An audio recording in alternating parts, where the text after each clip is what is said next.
minutes.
Very good morning and welcome everybody. A happy Friday to everyone from Denver, Colorado.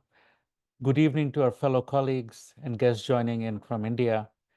It is my distinct privilege and honor to be leading this wonderful project on US India higher education collaboration and partnerships on behalf of the University of Denver in collaboration with Rajika Bhandari advisors and acknowledge the incredible support that we have received from the US Consulate in Mumbai and the US Department of State's South and Central Asian Bureau's Department, especially recognizing the insights and collaboration from Brenda Sawyer, from Behruz Avari, Sita Ratter, and support from Consul General Mike Hankey.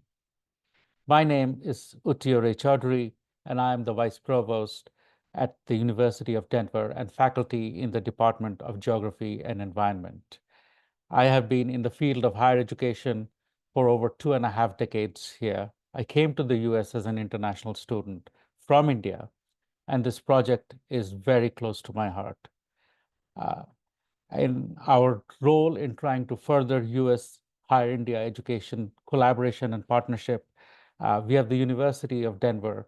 I've been here since the last 5 years and worked in various tenures before this at Cornell, at Clemson, and the University of Georgia, where I did my doctorate in sustainable development. I am part of an amazing team that leads internationalization programs, partnerships, and services here at DU. And it is part of a comprehensive team that provides and shapes DU's internationalization agenda and highlights the strength of a Research One university, along with its community engagement and its teaching worldwide. With nationally recognized programs, history of widespread influence, a forward looking vision for the 21st century, and a deep commitment to promoting inclusion, DU has opened the world of opportunities to students and has empowered them to make a difference around the world. I now turn it over to my friend, colleague, and our lead consultant on this project, Rajika Bhandari. Good evening and good morning and good afternoon, everyone. Thank you, Uttiyo, and welcome to everybody. And I too feel deeply privileged to have the opportunity to have worked on this project and to bring this course to all of you. And for me, it's really, in many ways, the culmination of an area of US India partnerships and engagement and mobility that I have spent a large part of my career on, and which is a deep professional interest of mine, but also, as with Uttiyo, a lived experience for me, where I too came to the US as an international student many decades ago. I'm a product of the University of Delhi, Indraprasth College for Women, and a proud graduate of the college, as well as of North Carolina State University in the US. And I now run my own international research and strategy firm, Rajika Bhandari Advisors, through which I partner with universities like the University of Denver and many others, both in the US and overseas, and also partner with nonprofits in the space of international higher education.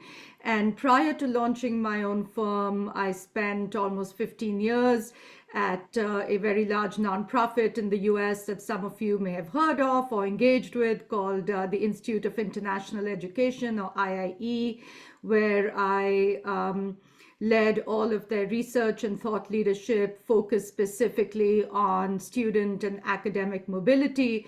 And of course, when we're talking about academic mobility between countries, US and India are two countries that have been partners for a very long time.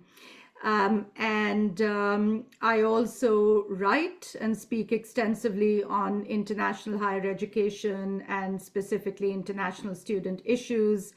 And again, it's a real privilege to be a part of this initiative and to partner with all the other experts that have helped us bring this course to you. So with that, I'm going to turn it over to Melkin Ramos, who's really been the backbone of this project in many ways. Hello, everyone. Thank you for joining us today. My name is Melkin Ramos. I serve as the grant research coordinator for this project. You all probably have received many emails from me over the past few weeks, but we're excited to have you all joining this webinar. If you all have any questions during the course, feel free to reach out to me. At one point during the webinar, I'll be able to share a contact email that you all can reach out to. But again, we're just excited to have you all joining us today. And I'll turn it back to Uttiyo to continue. Thanks, Malkeen. I'm delighted to have this opportunity to be amongst you, higher education colleagues, faculty, staff, administrators, and distinguished attendees who are joining us from across the globe and who have gathered here virtually today. Higher education partnerships between the US and India have grown rapidly in recent years, and there is a clear interest that we see between the institutions on both sides to expand their engagement. However, the significant diversity of both US and Indian higher education institutions and the lack of a comprehensive understanding poses a barrier to developing this shared goals, shared understanding, and a knowledge base of regulations, of mechanisms, best practices on how to collaborate and how to ultimately help, enhance, and scale these partnerships. And that is one of the primary reasons we are here with this partnership and the digital guide to enhance that. So institutions frequently request assistance and guidance in forming fruitful institutional partnerships with counterparts. This project will address current gaps. It will foster collaboration between Indian and US universities, and it will further this diversity and bring in a sense of what are the regulations, what are the mechanisms, what are the best practices out there, so that there is a uniform understanding of this. Initiatives such as faculty and student exchanges, research development, curriculum design, joint degrees, dual degrees, all of these are referenced throughout the digital guide, and you will be able to go into various sections of it and understand them on how to make the MOUs or MOAs, or how to foster collaboration. Not to mention, in the past, individual efforts among US and Indian institutions have definitely been going on and they have been facilitated, but seldom have they been, other than in rare cases, institution-wide.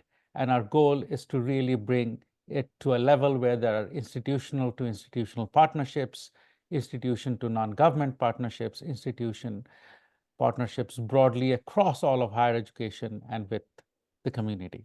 This project, through the creation of the digital guide, will centralize this information and provide guidance on forming a substantive and purposeful collaboration, connection, and significantly expand the capacity. Thank you, and I'll turn it over to Rajika to lead us through the proposed solutions, objectives, and all that. Over to you, Rajika. So, building off of some of the challenges that Uttiyo just described, it's not as if work has not been done in the space of US-India partnerships and exchanges. Many of us have been immersed in this field for decades, and there's a lot of work that's been underway. But what it's really lacked is a lot of cohesion and standardization, and most importantly, a shared understanding, or a foundation that can lead to a shared understanding between Indian institutions and US institutions when they're embarking on their partnerships and collaborations.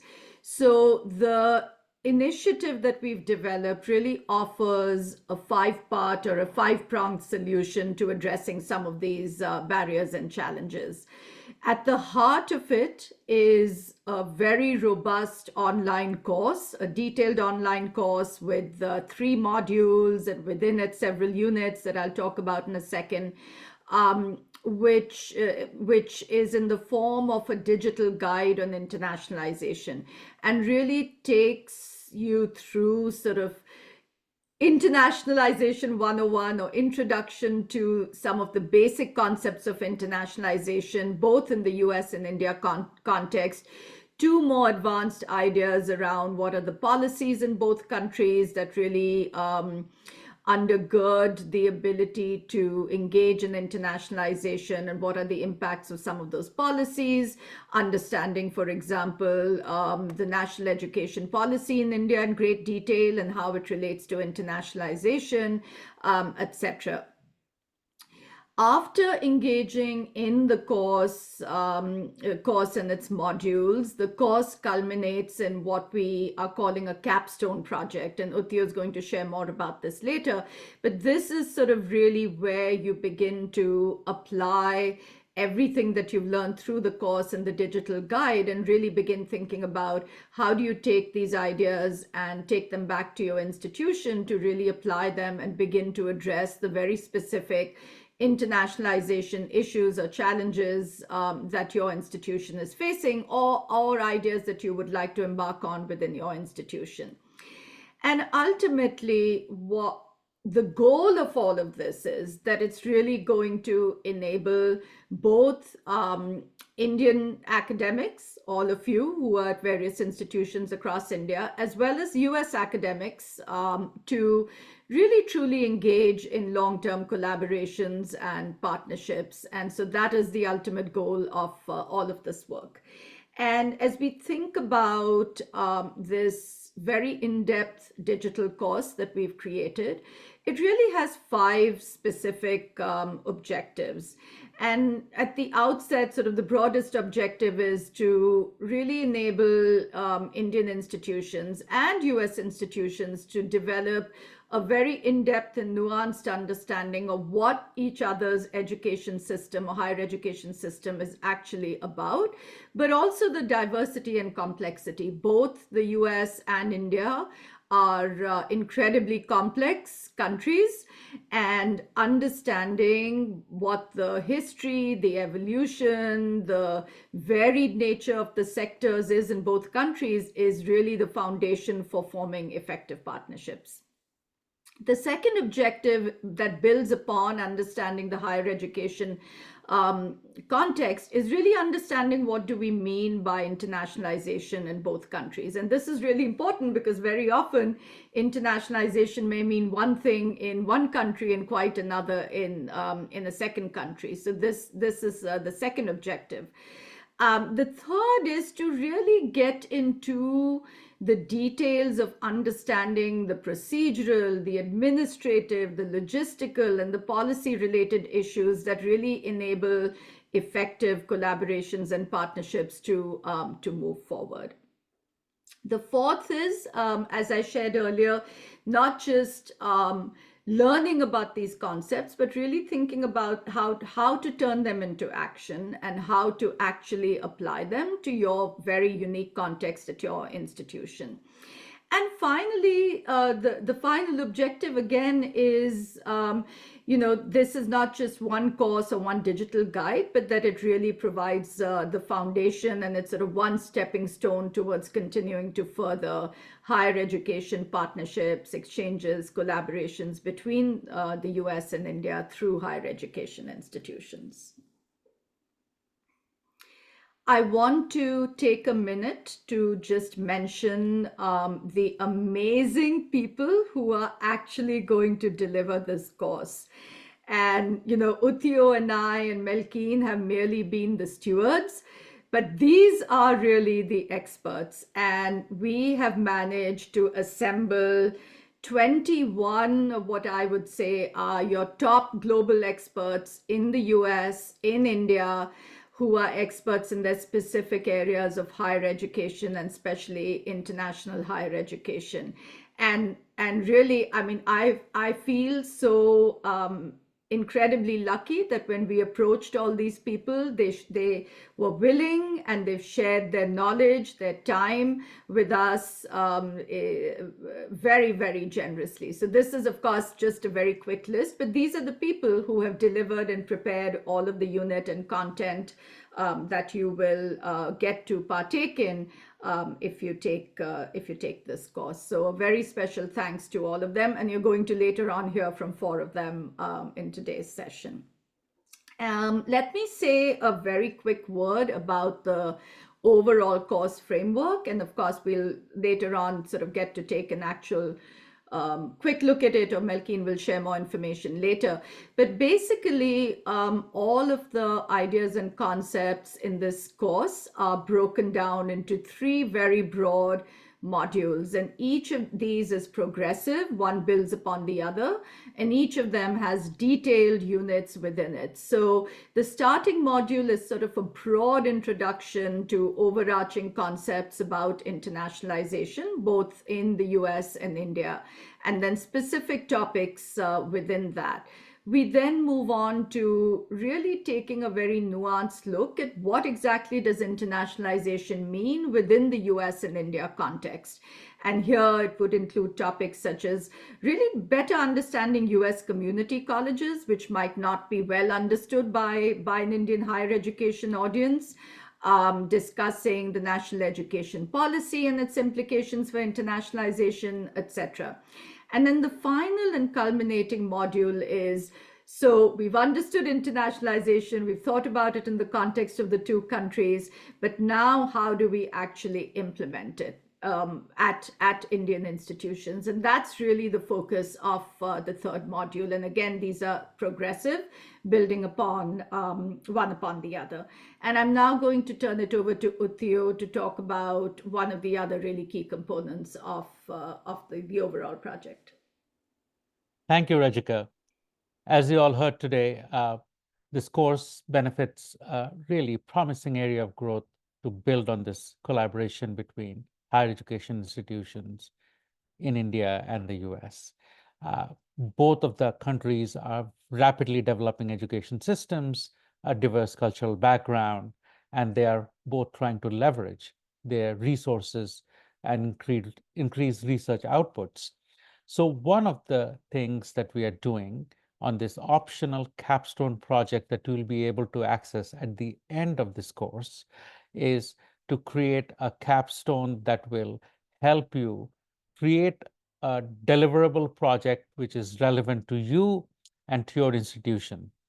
So this is designed to illustrate the role of a partnership leader who will use this process and establish an institutional partnership between their Indian institution and a US institution while ensuring that their institutional goals align, that we are doing it in a way where respecting the cultural differences, the logistical challenges have been addressed, and this will be something that the Canvas course participants will address parts that they have learned through this project or take in relevant information from there to build this. It will require this comprehensive understanding to create both the opportunities and address the challenges which are inherent in building these collaborations. And it will focus on creating a sustainable and an impactful model. So we invite you to draw from the materials that will be there and the knowledge that are presented across these 15 modules, and then build this partnership.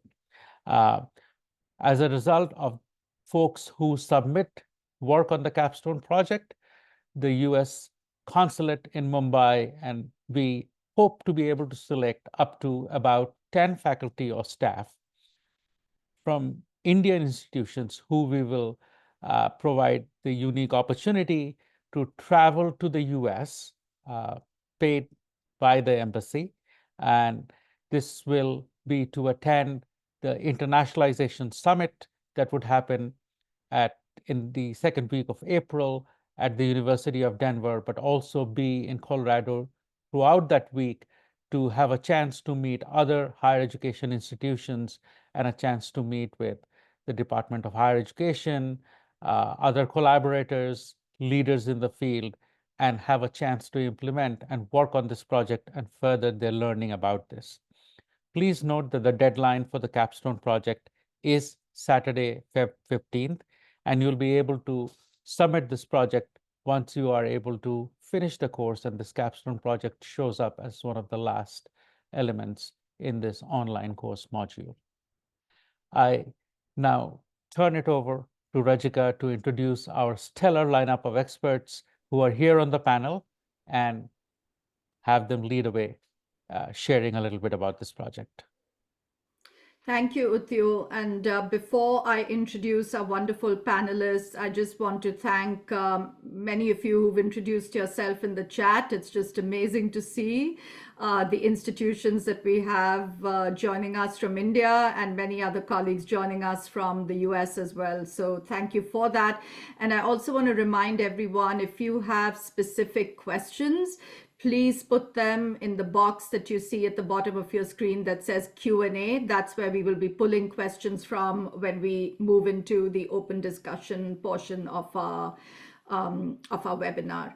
So without further ado, let me introduce 4 of the amazing experts from our lineup of 21 experts whom we've invited to come share their brief thoughts with you today. And we also selected them because some of the topics that they have covered in the course are really topics that are emerging and very current topics as we think about the internationalization of higher education. So I will introduce all of them at one time in the order in which they will speak, and then we've invited each of them to share very brief thoughts with us on their specific topic. So the first person who will be speaking with us is Dr. Diya Dutt, and she will be speaking on the topic of Internationalization 101 or Introduction to Internationalization. And I've known Dr. Dutt for many, many years, and she currently serves as an advisor to the Association of Indian Universities in India. And she's really someone who has been in the US-India higher education and exchange space for many years, and in fact spent 14 years at the Fulbright Commission or the United States India Educational Foundation in India, where she was responsible for overseeing flagship programs like the Fulbright Nehru Fellowship for Indian citizens and the US-India 21st Century Knowledge Initiative grant, and she provided oversight of 4 regional offices in Kolkata, Chennai, Hyderabad, and Mumbai. Our second speaker is going to be Dr. Robin Matros Helms, and she will be speaking on the topic of US community colleges. And Robin is currently Vice President for Membership and Educational Services at the Association of Community College Trustees, or ACCT. And in this role, she leads and guides the association's member benefits and engagement activities, as well as trustee education programs, board services, publications, and events. And prior to joining ACCT, Robin led programs and global initiatives at the American Council on Education. And I would add that she is perhaps most well known for her work in internationalization and developing ACE's approach to comprehensive internationalization, which in fact you will get to learn about within the course. Our third speaker will be Dr. Stephanie Dosher, and she will be speaking about a really critical emerging topic, which is how do you leverage technology for internationalization? And Stephanie currently serves as the Assistant Vice Provost for Internationalizing Curriculum and Campus at the University of Minnesota. And what I will say about her is that she is a global expert and your go-to person on anything relating to virtual exchanges, especially in the context of internationalization. And she is contributing editor and co-author of the Guide to COIL Virtual Exchange by Routledge, and has a recent chapter titled Curriculum Internationalization in the Digital Age in a new book called Digital Internationalization Beyond Virtual Exchange, also published by Routledge. And Stephanie also researches, writes, and speaks and consults widely on topics related to the internationalization of higher education. And our fourth speaker is going to be Dr. Mousumi Mukherjee, who is going to be speaking about the internationalization of the curriculum and also touching upon decolonization and internationalization.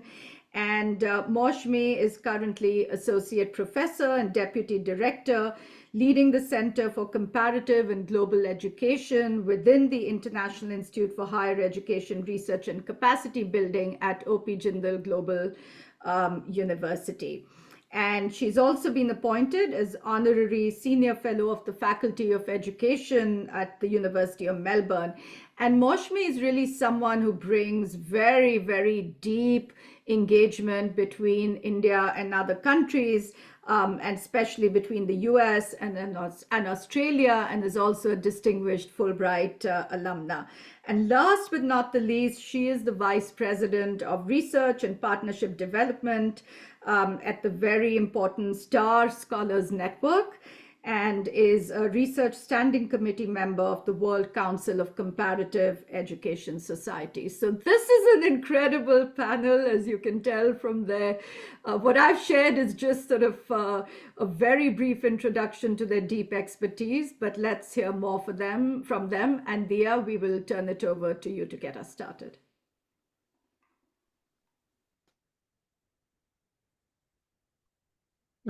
Greetings, everyone. First of all, my gratitude to Dr. Uttiyo, Raychaudhuri, and Dr. Rajika Bhandari for this wonderful opportunity to contribute content for developing this digital guide on internationalization.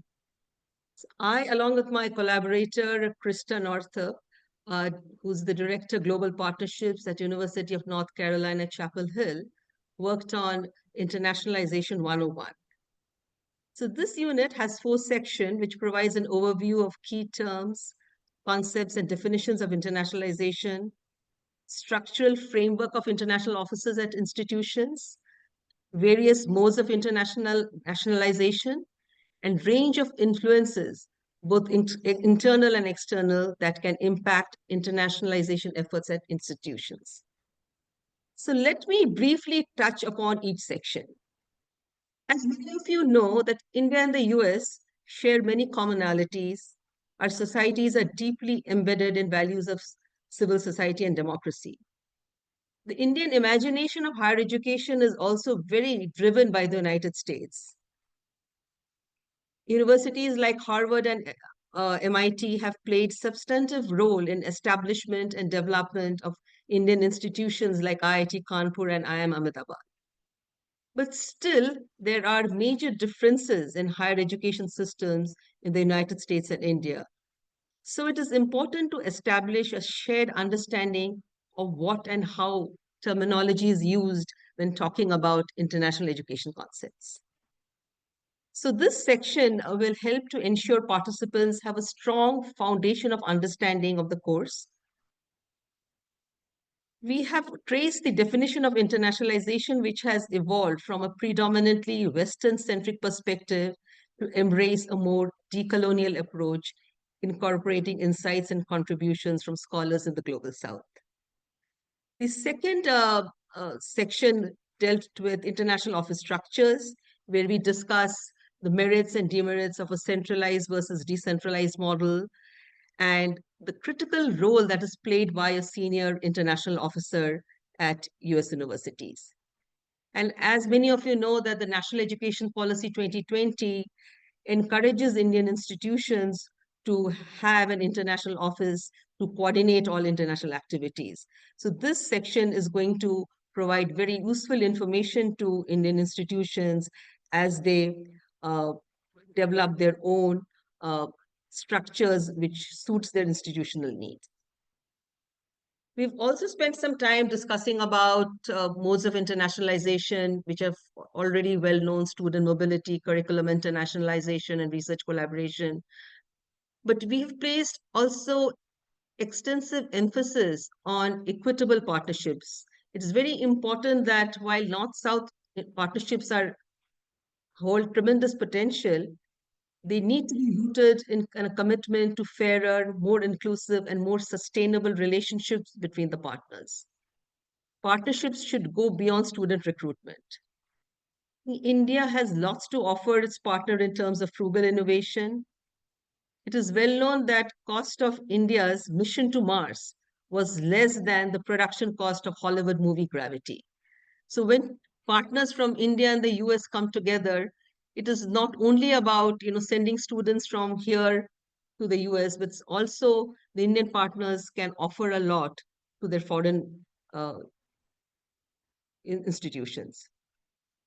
The fourth and the final factor, we've looked at the impact of local, national, and external forces on internationalization. In the last 5 years, we have seen that the world has witnessed unexpected developments and challenges that have had an impact on educational institutions' international engagement efforts. The outbreak of pandemic 2020 in 2020 altered student mobility patterns. The hybrid mode of education delivery became the new normal. In India itself, if you look, the internationalization has been driven by the National Education Policy 2020, which envisions that the country will emerge as a global study destination for quality and affordable education. We hope that this digital guide will be a very valuable tool as Indian institutions vigorously adopt internationalization strategy. Thank you so much.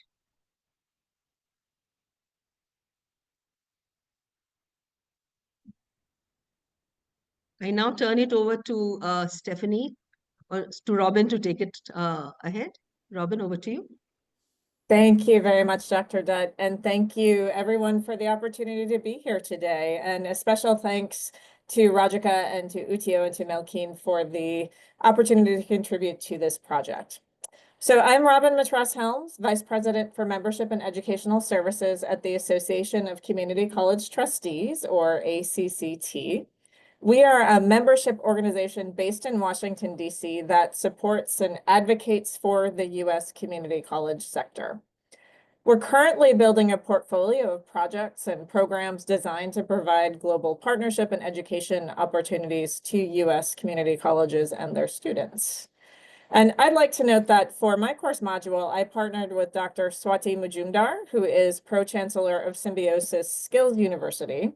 Our module covers both the U.S. community college system and vocational and skills development education in India. So I encourage you to take a look for more information and to tap Dr. Majumdar's expertise. Just a bit of an overview of the U.S. community college system. There are approximately 1,000 community colleges, and they are in all states across the United States. In terms of the credentials offered, the primary degree offered by community colleges is the associate's degree. This is a 2-year degree, which is designed both to allow students to immediately enter the workforce and to continue on to a 4-year baccalaureate degree if they choose to do so. A big part of what community colleges offer as well is certificates or short-term credentials, which are often designed in partnership with industry to really help students immediately make their way into the workforce.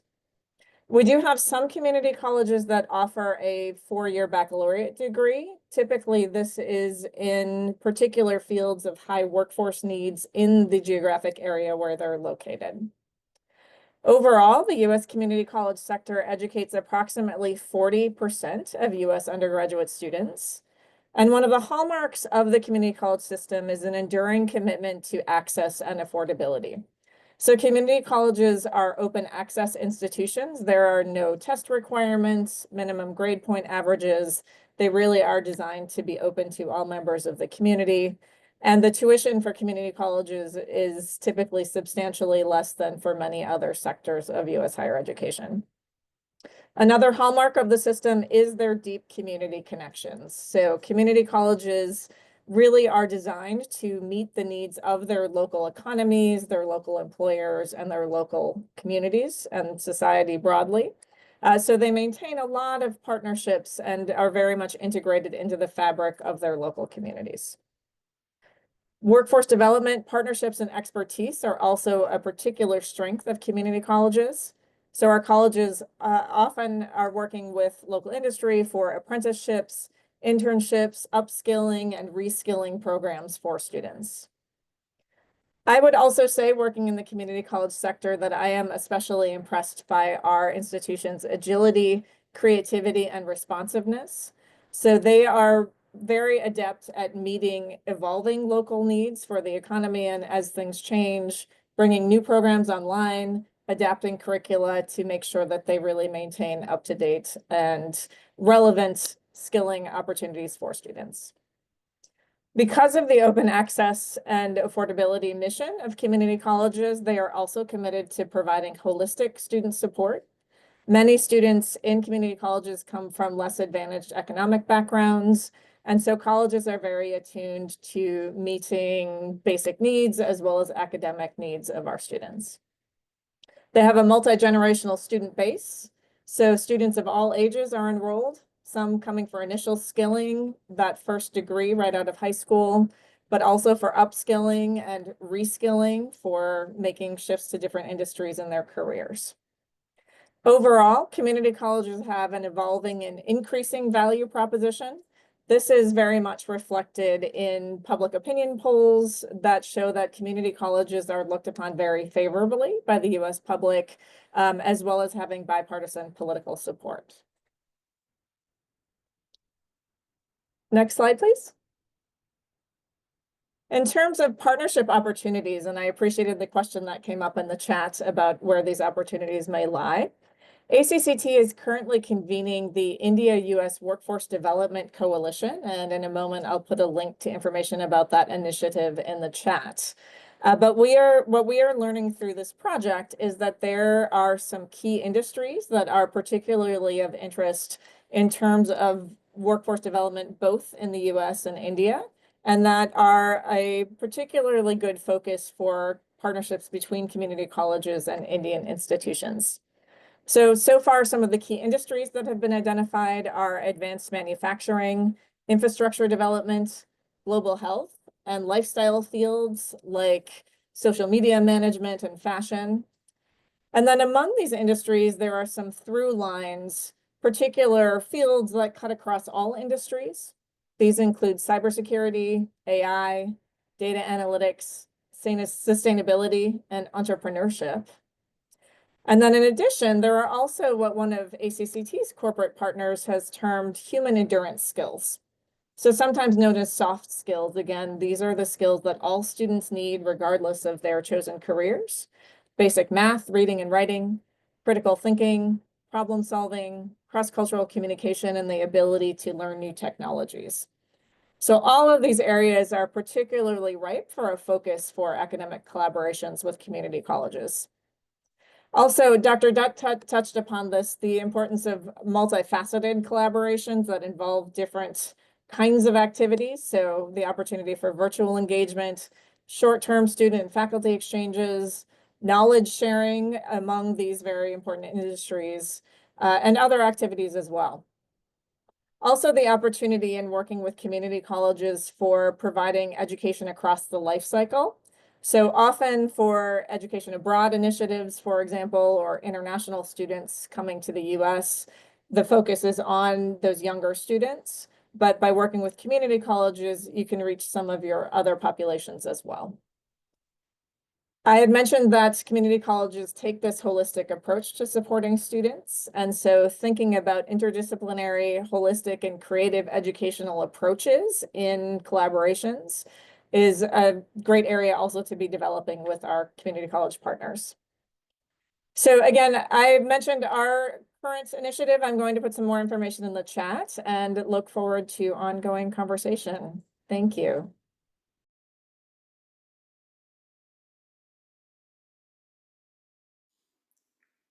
Stephanie? Yes, indeed. Good evening, everyone.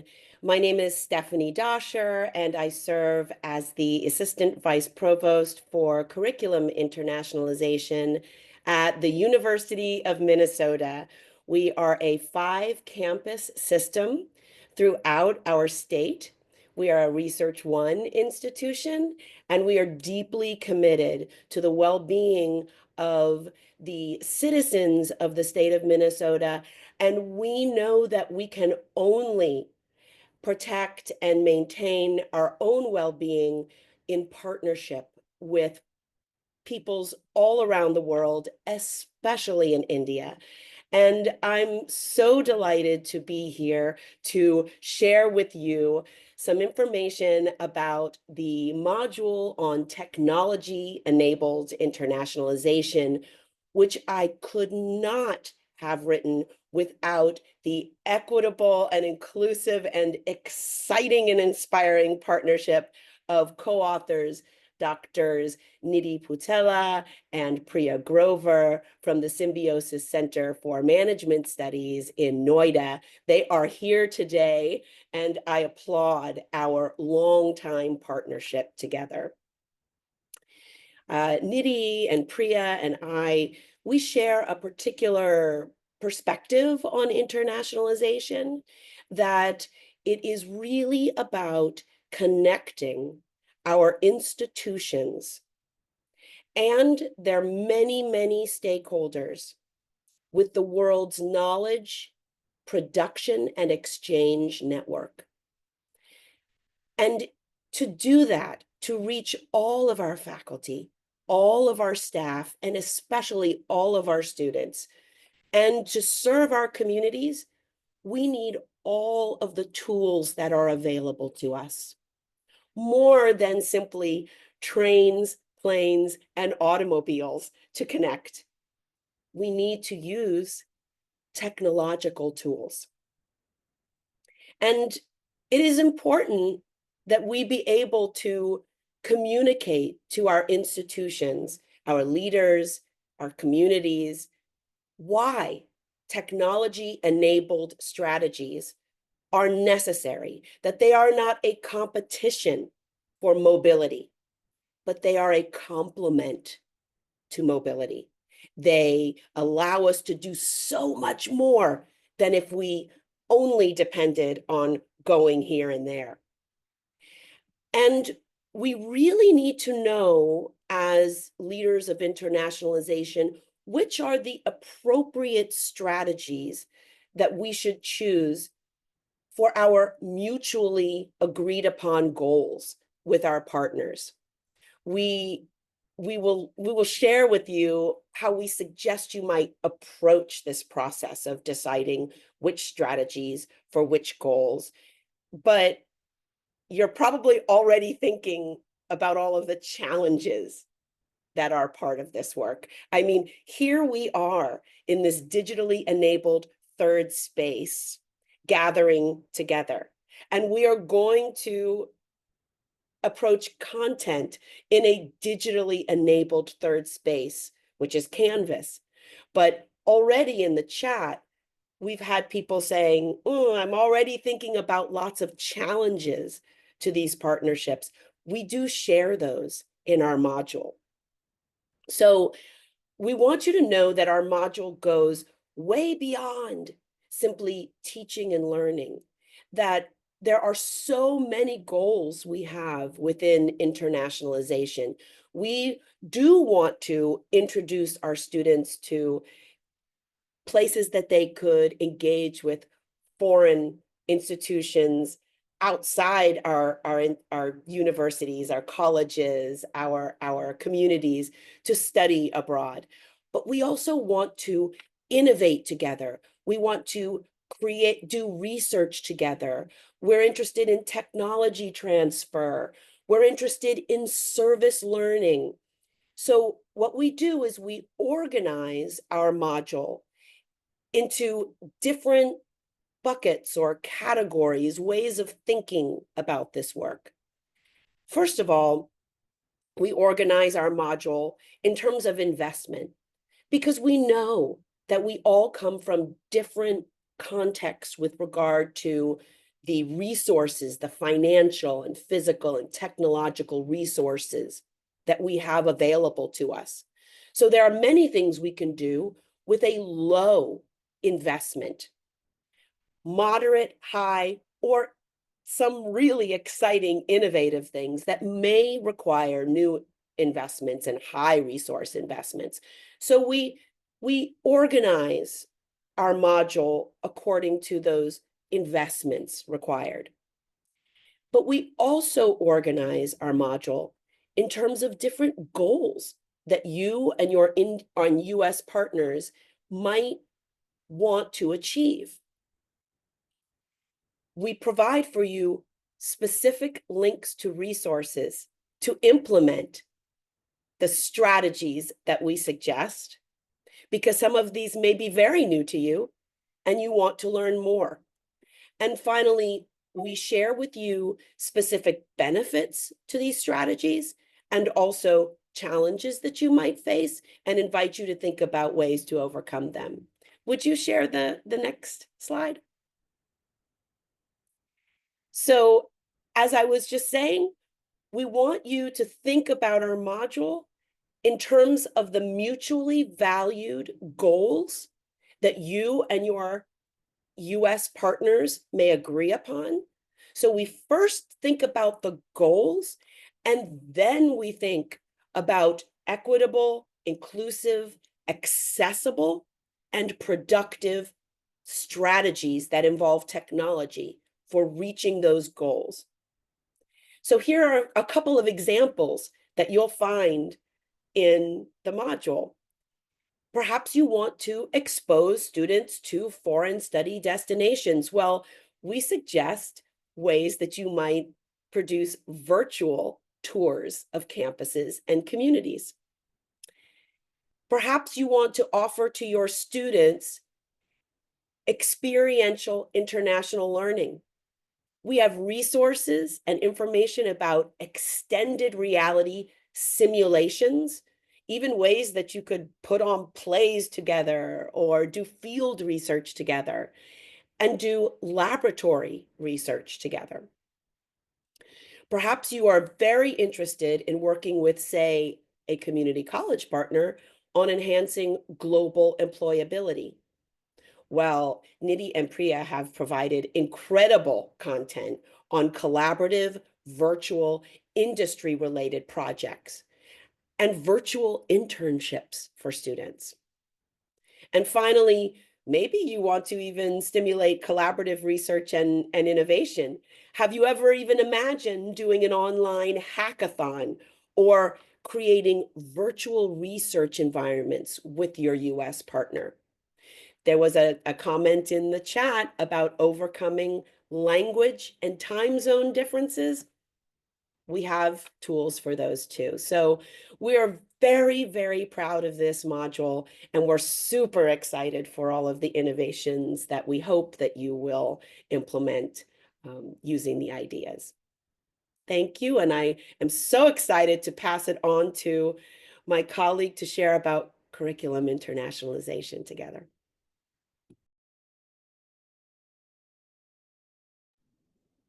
Thank you, Stephanie. It was lovely hearing from you and seeing you again. And I hope you're keeping warm in Minnesota with a scarf. that we were able to give to you while you were here.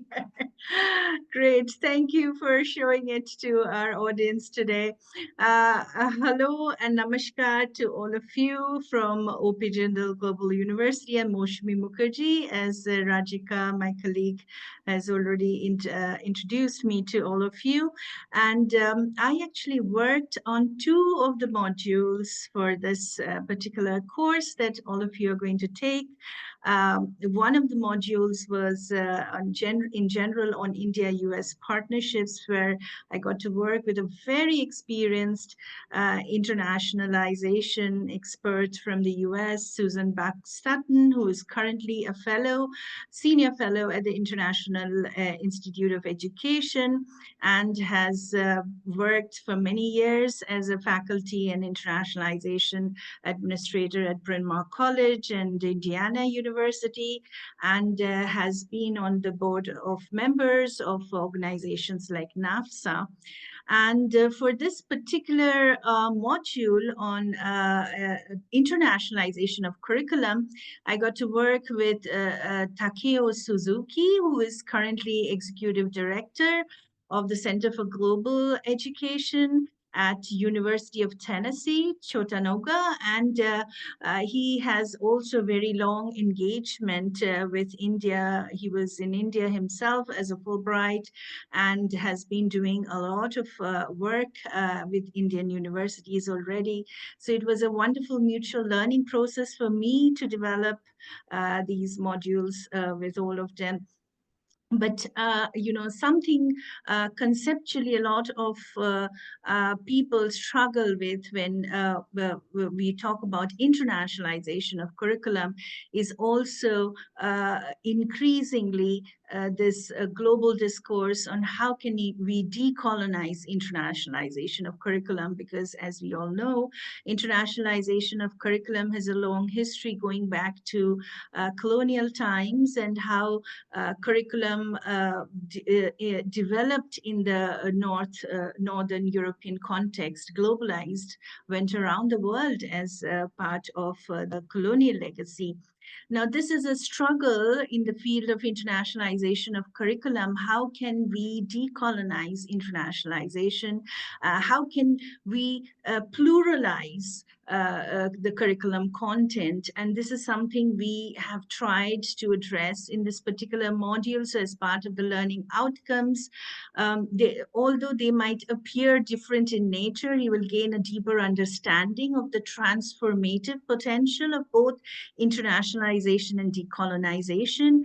You will get to understand how critical internationalization of curriculum can actually lead to pluriversalizing epistemologies by raising awareness about other ways of knowing and doing.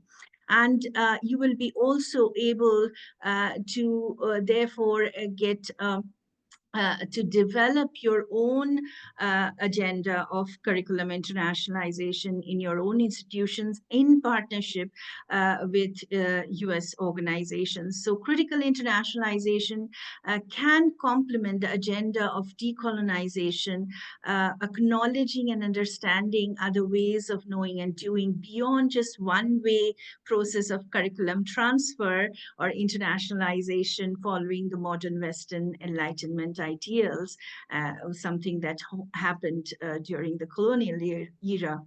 I was requested by Uttiyo and Rajika that in my presentation it would be good to give some example in what ways curriculum internationalization can happen through a decolonial perspective. So as all of you know very well, and in some of the modules, you will also get to further engage on the policy, the new National Education Policy Agenda 2020 of India. Over there, you will see the National Education Policy talks both about internationalization and also the need for giving more attention to Indian languages, Indian knowledge systems, and Indianization of the curriculum. And this is where we actually propose that this can be a wonderful opportunity for global learning, international learning for US students to come to India to learn about Indian society, Indian languages, politics, Indian literature. It's such a rich, multilingual, multi-ethnic, multi-religious, multicultural context. So as an example of that, I thought of sharing with you all a program that we developed in my own home university here at OP Jindal Global University, an India immersion program, 2 to 3 weeks residential program. And we have hosted students from various parts of the world, including students from many campuses in the United States. And through this immersion,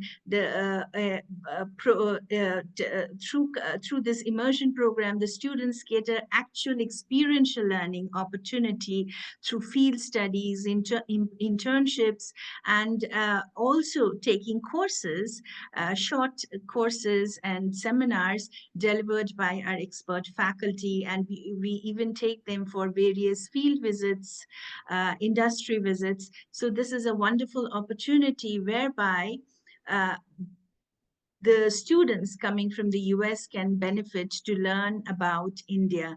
And alongside this program, can we flip the slide, please? A new program that we are also in the process of launching is as part of this new institute, which is a think tank that we have launched, is Jindal India Institute. Through these institutes, we are planning and we are in the process of promoting learning of Indian languages, arts, culture, literature. And this is a new program that we are in the process of launching. As you can see, it's a 1-year online. And this is, once again, Stephanie was just talking about virtual collaborations. This is an online MA in India Studies program through which the students who will be enrolling for this course will get an overview of Indian history, politics, society, contemporary environmental issues, social, political issues, and also get to learn about Indian literatures through the study of Indian writings in English, and also in regional languages, getting an exposure to Indian literature, art, and culture.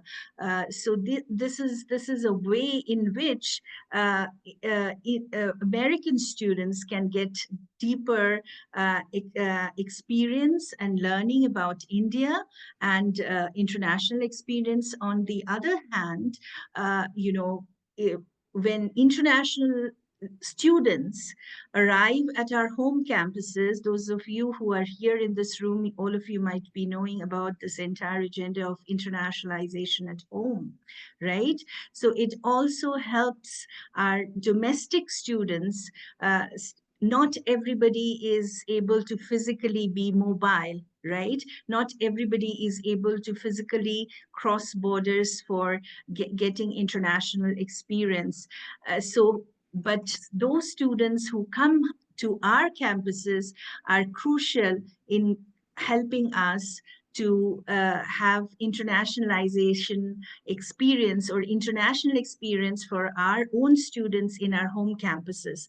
So in this, there is many opportunities like this that Indian universities can get collaborate with American universities to help their own students on campus get exposure to international students or faculty coming to our campuses. And at the same time, the students and faculty coming from the US, when they engage and enroll in courses here and engage with the students and faculty here, they can also gain international experience, deeper knowledge of Indian culture, society, politics and history, and all these things. So in this way, decolonization or Indianization of the curriculum in this part of the world can be something that can actually help enhance international learning for American students. And at the same time, this collaboration with American universities can further help the internationalization agenda or need for our students here within the larger Indian context. So that's all I had to share with all of you. There are various examples in the module you will be able to see. There are currently various programs that are ongoing, so we have shared those in the module for all of you. And as I said, many of you are already practicing it in your own institutions, your practitioners.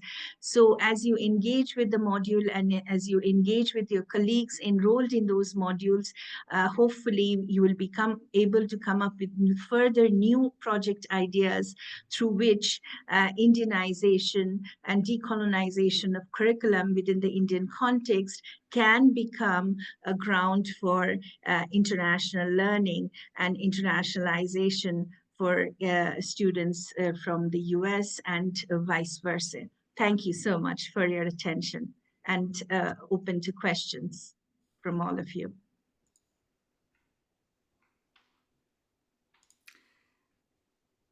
Malkeen, can I invite you to, thank you, Mousumi. Malkeen, may I invite you to cover this Yes. portion? Yeah. Thank you, We're a little everyone. behind time, so Yes. cover this important piece and then we'll get into the Q&A. Definitely. Thank you to all of our panelists for sharing your knowledge and giving everyone a sneak peek of what they can expect in this course. So before we dive into the Q&A portion of this webinar, I wanted to just give a couple of logistical pieces that you all should consider as you enroll for this course. I wanted to just mention before I go into this, this online course is intended for faculty and staff positioned at Indian institutions and anyone who's interested in taking this course and opting in for the optional capstone project. It would be a selection process that will go into more detail in the course itself, but specifically for faculty and staff at Indian institutions. So I wanted to just preface that before I continue. The course in total will be about 15 to 20 hours. It's fully self-paced, so you'll be able to go through the modules on your own time. And we're excited to share that the course as of this morning is fully live. I'll encourage you to all stay on this webinar now and not visit the link to enroll, but after the webinar, feel free to do so. I'll include the link into the chat as well. The course also, as Rajika mentions in the chat, is a fully online free course. So there's no fees attached to having to complete or participate in this program. So when you go into the website, you'll click on a new account. There'll be steps that you'll need to follow. You'll register through the course. After you have enrolled in the course, it could take up to 24 hours until you have access to the course on Canvas, which is where the course is being housed. If there's any questions or concerns that come up, you can always reach out to us at US-India Partnerships at du.edu, which we'll be able to add that in the chat as well. Or in terms of any enrollment questions, you can also reach out to registrar@du.edu. After today's call, I'll be able to send you all an email with all of these details, with a guide on how to enroll for the course as well. So know that you all have support after this webinar. One final thing that I wanted to mention is once you are accessing the Canvas course, one of the introductory modules will give you an overview of how to navigate Canvas. So if you have no experience with using this platform, don't worry. There are resources online that we'll be sharing in the module, so that way you'll be able to navigate it. So I'll stop there and I'll turn it over to Rajika before we go into the Q&A section. Thank you so much, Malkeen, and thanks again to all of our panelists. I'm now going to invite them all to turn on their cameras and come back and join us for the discussion. And Uttiyo, if you could join us as well. We've had a very active Q&A box here, lots of questions and thoughts coming in, as well as comments in the chat, so thank you all. We had a lot to share, so we might not have time for everything. I did try and answer several of the more easier factual questions in the Q&A box itself. So please go there and look at some of the answers if you would like. But let me start with a specific question that's come in for you, Robin, and I thought you could answer it live. And the question is, and it comes from Mr. Sudarshan Saha, that if I'm not wrong, the Indian higher education community may not be very familiar with the US community college system. Under the NEP 2020, Indian students may opt for 2-year degrees in the US and continue their education in India. Could you kindly share a good example of partnerships with the community college? Thank you. Wonderful question. And I would say that overall, the community colleges in the US that are active in engaging with India have primarily been focused on recruiting international students from India. In terms of my awareness of what that activity has looked like, it's been more of that recruitment effort. But that's exactly what we're working on now at ACCT, is creating partnerships and starting to get the word out about what colleges have to offer.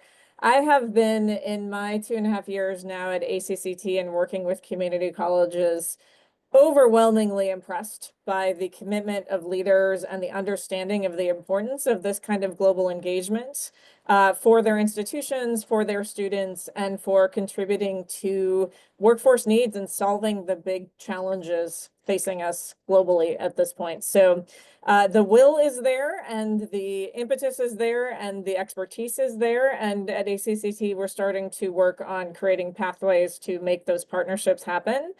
Very much with an emphasis about what's been talked about today. So mutually beneficial partnerships, activities going both ways, and really building that solid working relationship over time.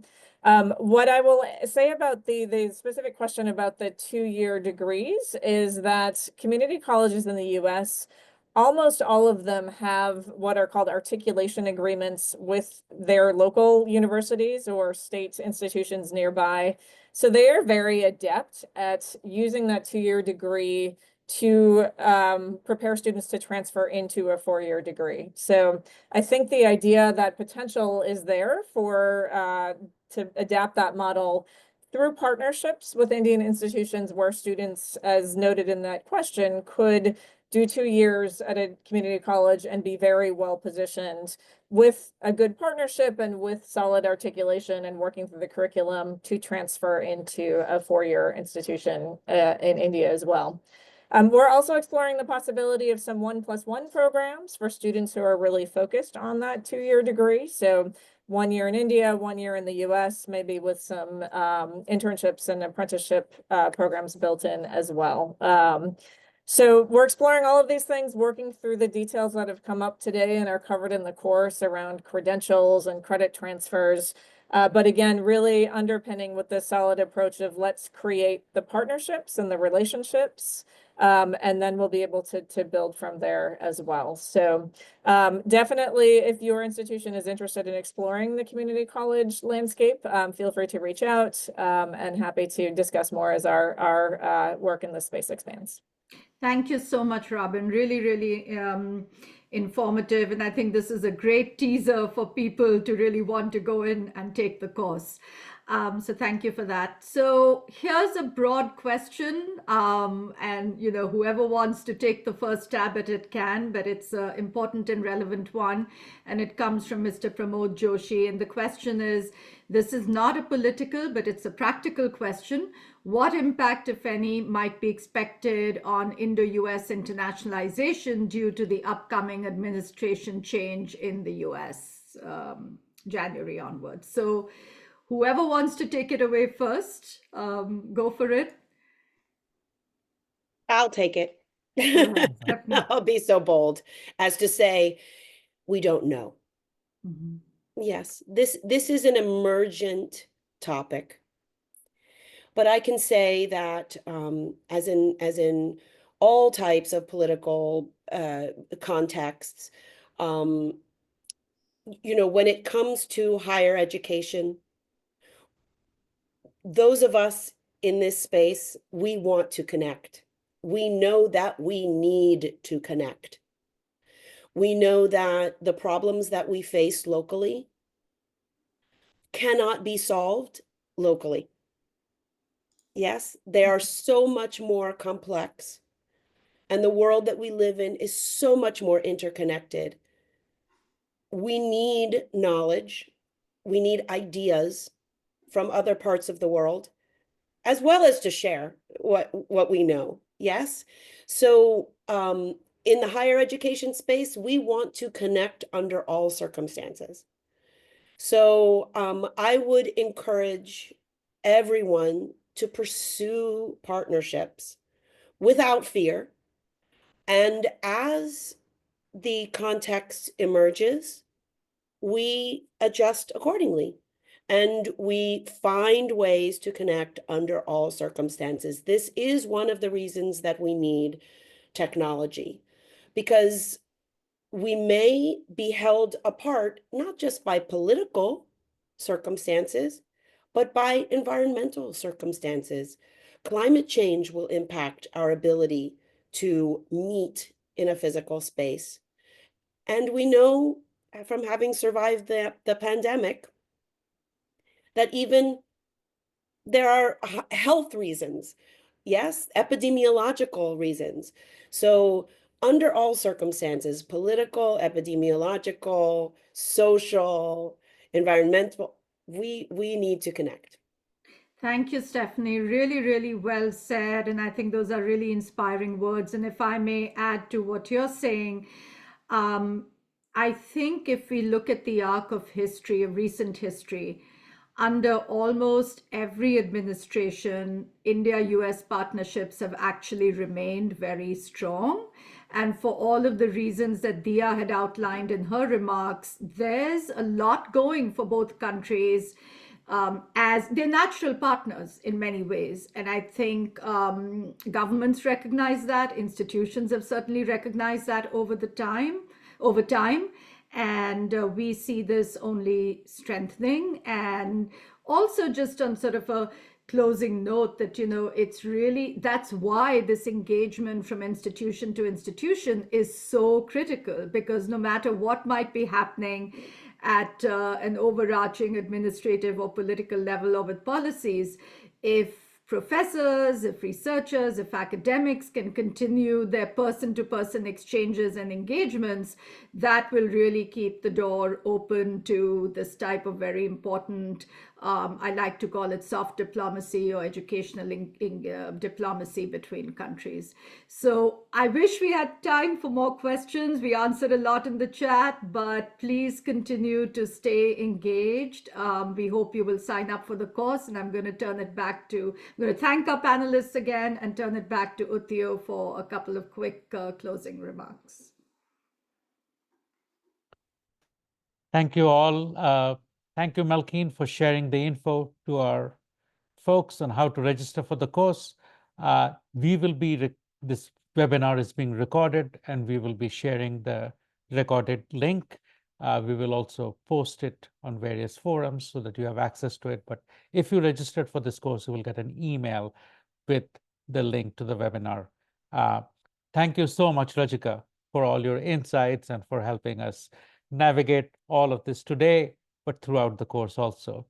My immense gratitude to you, Diya, to Stephanie, to Mousumi, and Robin for your ideas, for your insights, thoughts, and contributions on the project, and to so many of our other experts who were not there today to join the panel, but made an immense contribution. And I again encourage everyone to go into the course to take advantage of this amazing resource which is out there. Please connect with them. Please go through the content. Please look at this project. The road ahead is one that is built on innovation, on possibilities. It truly is a defining characteristics of both this project, but of this relationship between US and India and how we shape the future. How will our education and higher education grow together? And that is where you, my friends, have an opportunity and take the onus to shape it. So build partnerships, learn from the course through your collaborations with fellows, and let's do it together. Let's reimagine with a new collaborative mindset and to be connected to higher education ecosystem in the future. I think we have a lot of opportunities. I sincerely wish all of you a wonderful start to your contribution and engagement with the project.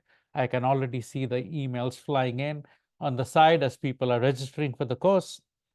With open minds and open hearts, let's embrace the partnerships and collaborations that you can create and how you and your institution can be uniquely positioned to make a difference. Wish you all a great weekend. Be well, stay safe, and thank you so much. Thank you. Thank you. Bye-bye.